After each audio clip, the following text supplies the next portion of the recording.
We're now ready to answer question 2, where we're asked to comment on the major sources and the major uses of cash by umbrellas during 2011.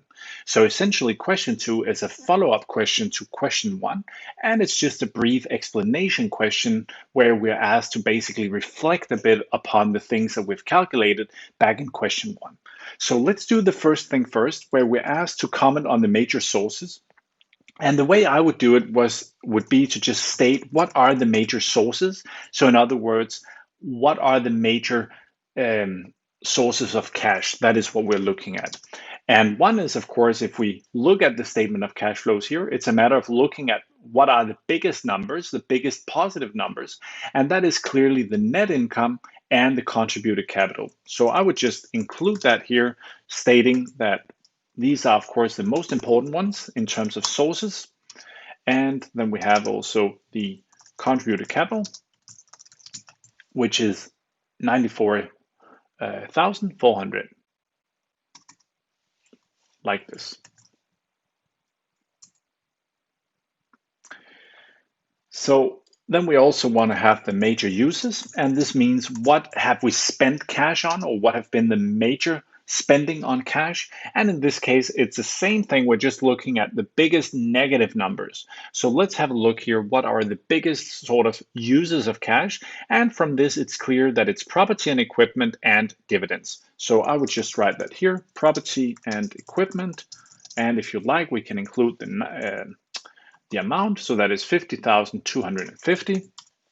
And of course, the dividends, which is the amount of 49,300, like this. So that is just to get us started. And as always, it's a good idea to just state that this is question 2 to make that clear to us here, but also if it was an exam, to make it clear that this is now answering question 2. Of course, we also want to comment a bit on it. So it's not enough to just state what the major sources and major uses are.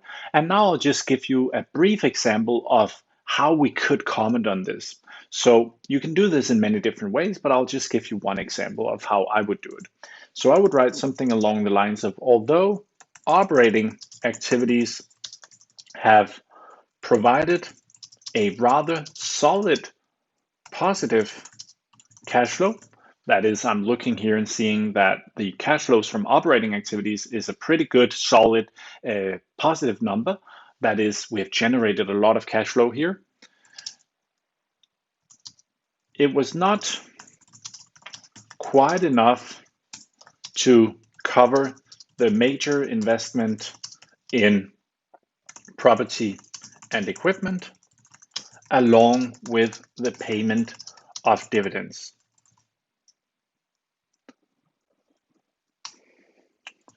To cover the remaining part, the company has issued new shares, i.e. increased contributed capital.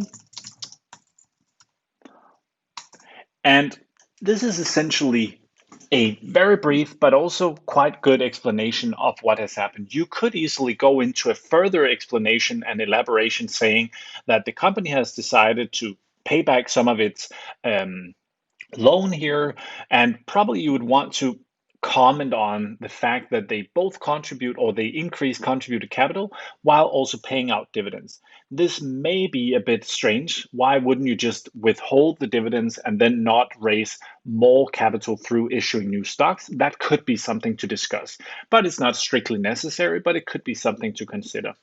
And then I would probably just round it off by saying something like this. Generally, the cash flows of the company are quite healthy, which can be seen as the company has a total cash flow that is positive,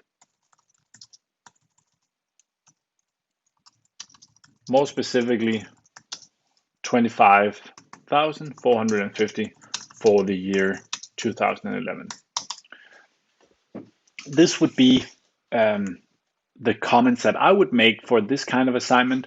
If you wanted to add a little bit extra spice here, you could add something around the depreciation. This is always a good comment to make if you have an exercise like this, where you look at the depreciation charge, which in a way reflects the wear and tear of the property and equipment or the long-term assets of a company, and then compare it to how much has been invested in new property and equipment.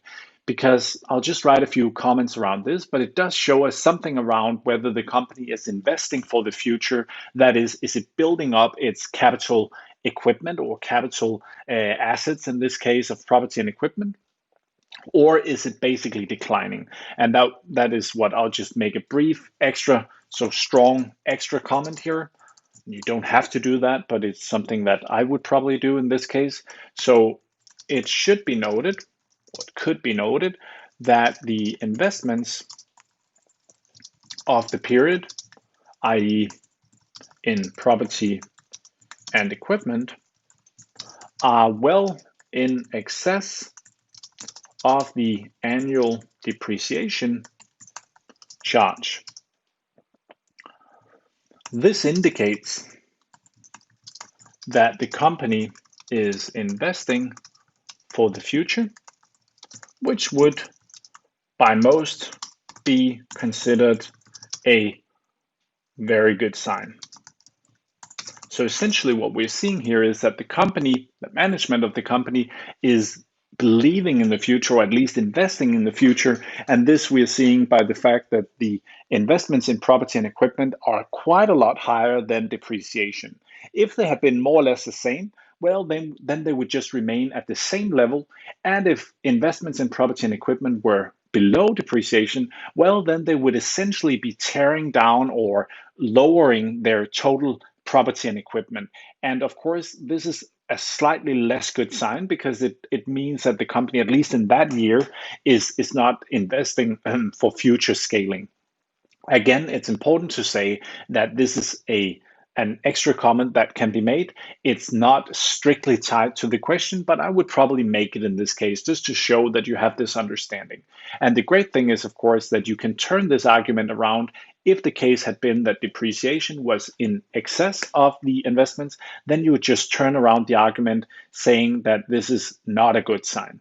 So with this, we have managed to answer question 2 and thereby also complete the exercise on statement of cash flows.